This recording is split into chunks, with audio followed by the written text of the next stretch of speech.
আৰু তেখেতসকলৰ লিখনিত বলীন্দ্ৰ দত্তদেৱৰ প্ৰতিভাৰ বিভিন্ন দিশ ফুটি উঠিছে আৰু তেখেতৰ জীৱন আৰু কৰ্মৰাজিৰ বিষয়ে ইয়াতে প্ৰতিফলিত হৈছে আৰু তেখেতৰ জীৱনত যিখিনি তেখেতৰ মানে কৰ্মৰাজি তাৰ বিষয়ে ইয়াত প্ৰতিফলিত হৈছে।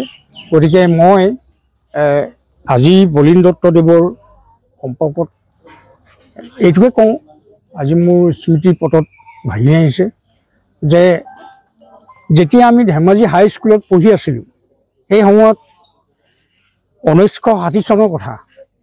সেই সময়তে আমাৰ হাইস্কুলৰ শিক্ষক ছাত্ৰ একতা সভাই এখন মুখপত্ৰ উলিওৱাৰ ধেমাজি হায়াৰ ছেকেণ্ডেৰীতে উচ্চতৰ মাধ্যমিক হৈছে হাইস্কুলৰ মুখপত্ৰ উলিয়াবলৈ ধৰিলে আৰু তাৰ সেইখন উলিওৱাৰ ক্ষেত্ৰত ৰাইজে সম্পাদক পাতিলে মোক আৰু মুক্তিনাথ গগৈৰ।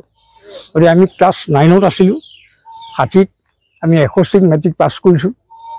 তাৰপিছত সেইকাৰণে সেই সময়ত বলীন্দ্ৰ দত্তদেৱে লিখা মেলা কৰিছিল, বৰ সুন্দৰ গল্প লিখিছিল। তেখেতৰ লিখনি লিখাৰ প্ৰতিভা যিটো খুব বেছি প্ৰতিভা আছিল তেখেতৰ যিটো গল্পই লেখক সেই গল্পবিলাকৰ যিটো কথনশৈলী সুন্দৰ আছিলে, বাক্যৰ যিটো শৈলী সেইটো বৰ সুন্দৰ আছিলে। মানে এজন ভাল গল্পকাৰ, মানে এজন শ্ৰেষ্ঠ গল্পকাৰ বুলি ক'ব পাৰি। তেখেতে গল্পই লিখিছিলে, কবিতা লিখা নাই। গতিকে গল্পবোৰ খুব সুন্দৰ আছিলে, ইমান সুন্দৰকৈ গল্প লিখিব পাৰিছিলে। সেই সময়ত মই তেখেতৰ সান্নিধ্য লাভ কৰিছিলোঁ। তেওঁ শেৱালিখন উলিওৱাৰ ক্ষেত্ৰত মোক যথেষ্ট দিহা পৰামৰ্শ দিছিল, লগতে কাম কৰিছিল আৰু শেৱালিখনৰ বিভিন্ন প্ৰকাশনৰ ক্ষেত্ৰত সম্পাদনাৰ ক্ষেত্ৰত সহায় কৰিছিল।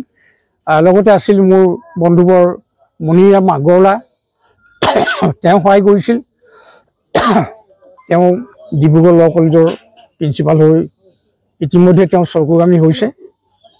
গতিকে এইবিলাক আমাৰ নতুন উঠি অহা প্ৰজন্মই আজি বলীন্দ্ৰ দত্তৰ ওপৰত এইখন গ্ৰন্থই নহয়, ইয়াতকৈ আৰু বৃহত্তৰ আকাৰত তেওঁৰ প্ৰতিভাক সামৰি, তেওঁৰ সাহিত্য কৰ্মবিলাক সামৰি, বিভিন্ন কথা সামৰি আজি যদি তেখেতে ইয়াত থাকিলেহেঁতেন, আজি তেওঁ শৰাই সঁফুৰা সজোৱাত বহি থাকিলেহেঁতেন আৰু তেখেতে পাঠো পঢ়িলেহেঁতেন। আমাৰ বিষ্ণু মন্দিৰত গৈ তেখেতে পাঠ পঢ়ে। গতিকে এনেকুৱা ধৰণৰ মানুহ আছিলে।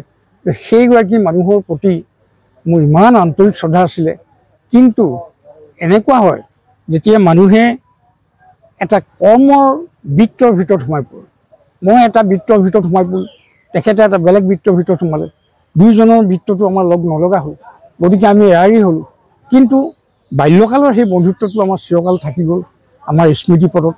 আমি নমৰালৈকে আজীৱন তেখেতৰ স্মৃতি আমি বহন কৰি থাকিম।